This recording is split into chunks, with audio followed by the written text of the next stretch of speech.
I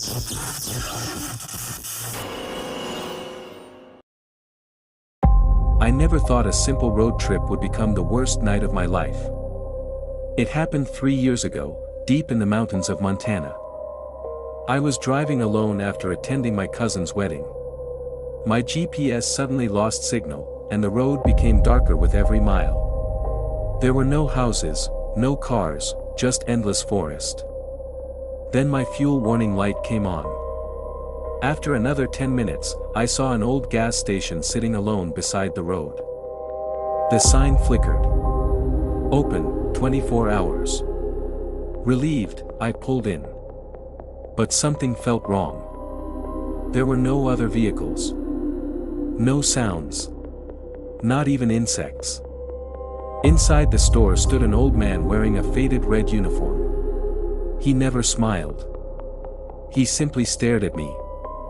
"I need gas," I said. Without saying a word, he slowly pointed outside. As I filled my tank, I noticed something strange. Every pump showed $0, even though gas was flowing. When I looked back toward the store, the old man was gone. The lights inside had turned off. Then I heard a whisper behind me. "Don't leave, he follows everyone who stops here." I froze. I turned around. No one was there. But in the reflection of my car window, a tall black figure was standing just a few feet behind me. That I slammed the car door shut and hit the lock button over and over. The tall figure was still standing there. It didn't move. It didn't breathe. It just watched me. My hands shook as I turned the key. The engine wouldn't start. Again. Nothing. The dashboard lights flickered, then everything went black. My phone buzzed. For 1 second, I had a signal. A message appeared from an unknown number. "Don't drive. It wants you on the road." Before I could read more, the screen went dead. I looked through the windshield. The black figure was gone. I thought it had disappeared. Until I heard 3 slow knocks on my driver's side window. Knock. Knock. Knock. I forced myself to look. No one. Just my terrified reflection. Then the old gas station lights suddenly came back on. The old man was standing inside again. This time, he was waving at me, desperately. I ran into the store. As soon as I stepped inside, he locked the door.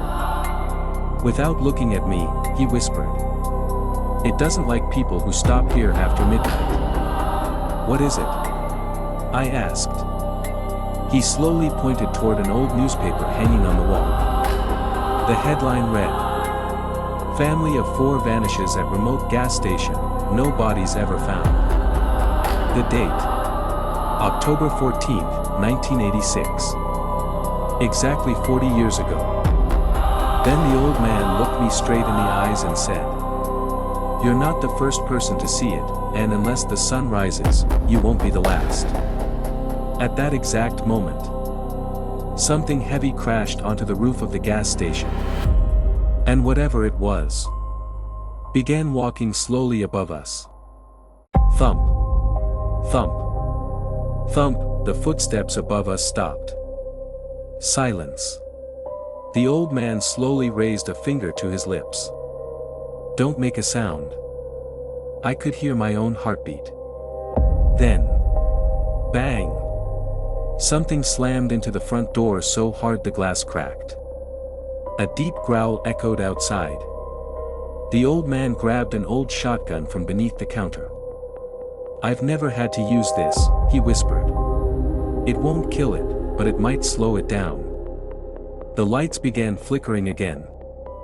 Then every window in the gas station turned completely black, as if something enormous was blocking the moonlight. I looked outside. Nothing. Just darkness.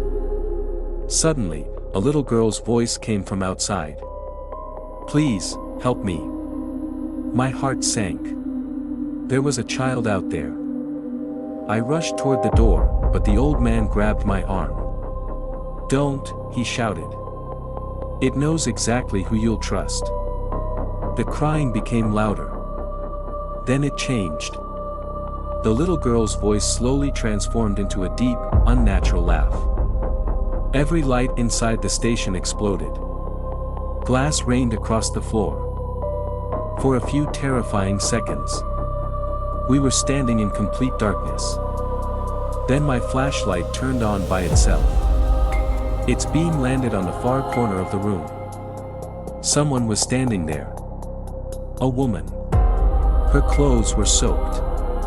Her face was hidden behind long black hair. She slowly lifted one hand and pointed toward the basement door. The old man's face turned pale. He whispered, "No, it's finally inside." Before either of us could move, the basement door slowly creaked open by itself. A freezing wind rushed out. And from the darkness below, a pair of glowing white eyes opened. The glowing white eyes slowly rose from the darkness below. I couldn't breathe. The old man stepped in front of me and whispered, "Whatever happens, don't look directly into its eyes." A cold wind swept through the station. The flashlight flickered. Then, a tall figure climbed out of the basement. Its body was unnaturally thin, almost touching the ceiling. Its skin looked pale as ash, and its face had no eyes. Only a wide, frozen smile. It tilted its head toward me. Then it spoke. In my own voice. "You should have kept driving." Every hair on my body stood up. The old man fired the shotgun. Boom! The blast echoed through the station. The creature staggered backward. But then it slowly stood up again. It smiled even wider. The old man looked at me in horror. "Run! Get to your car. It can't leave before sunrise." I sprinted toward the exit. The moment I opened the door, freezing air hit my face. The parking lot was empty. My car was gone. In its place sat an old, rusted pickup truck covered in mud. Its headlights suddenly turned on by themselves. The driver's door slowly creaked open. Then a voice came from inside the truck. "Get in, if you want to live." Behind me, the gas station exploded into darkness. And I heard the creature screaming my name from inside. I had only one choice. I stepped toward the truck. Not knowing who, or what, was waiting behind the wheel that I hesitated for only a second. Then I climbed into the old pickup truck. The door slammed shut on its own. The engine roared to life. Behind the steering wheel sat a man in a worn sheriff's uniform. His face was pale, and his eyes never left the road. "Don't ask questions," he said. "Just keep looking forward." The truck sped down the empty highway. When I looked in the side mirror, the gas station was gone. Only an empty field remained. "What was that thing?" I whispered.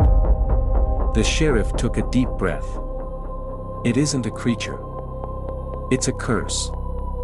He explained that every 40 years, the abandoned gas station appears to travelers who are completely alone. Anyone who stops there becomes part of its nightmare. Most people never return. Suddenly, the truck radio turned on by itself. A crackling voice whispered, "You can't save him." The sheriff's expression changed instantly. He slammed on the brakes. The road ahead had disappeared. Instead, the gas station stood in front of us again. Exactly where it had been before. "No," the sheriff whispered. "It trapped us." The truck doors locked. Outside, dozens of shadowy figures slowly emerged from the forest. Men, women, children, all staring silently at the truck. Then they all pointed toward me at the exact same time. The sheriff handed me a small silver cross. "If the sun doesn't rise in the next 5 minutes," he swallowed hard, "we'll become one of them." At that moment, the first shadow began walking toward the truck. Then another. Then all of them, the shadows surrounded the truck. They didn't run. They didn't speak. They just kept coming. One slow step at a time. The sheriff tightened his grip on the steering wheel. "When the sun rises," he whispered, "it loses its power." I looked at the horizon. Still dark. Then, bang! Something slammed onto the roof of the truck. Metal bent inward. Long black fingers crawled across the windshield. The creature had found us. Its smiling face slowly appeared through the cracked glass. In my own voice, it whispered, "You belong here now." The windshield shattered. The sheriff shoved the silver cross into my hands. "Close your eyes," he shouted. A blinding white light suddenly burst across the sky. The first rays of sunrise. The creature let out a terrifying scream. The shadows froze. One by one. They turned into black dust and vanished into the wind. The old gas station began collapsing. Its walls crumbled. Its sign crashed to the ground. Within seconds, everything disappeared. The highway was empty again. The sheriff was gone. Only the silver cross remained on the passenger seat. I drove until I reached the nearest town. When I told the local police what had happened, an elderly officer stared at the cross in silence. Finally, he opened an old case file. Inside was a faded photograph. It showed the same sheriff who had saved my life. The date on the report was October 14, 1986. He had died trying to rescue a stranded family at that very gas station. 40 years ago. The officer looked at me and quietly said, "You're the first person who has ever come back alive." I thought it was finally over. Until last week. A plain envelope arrived at my house. Inside was an old photograph of me, standing outside that gas station. The picture had been taken from behind me, on the night I escaped. But I had been completely alone. And written on the back, in faded black ink, were 6 chilling words. "See you again, in 40 years."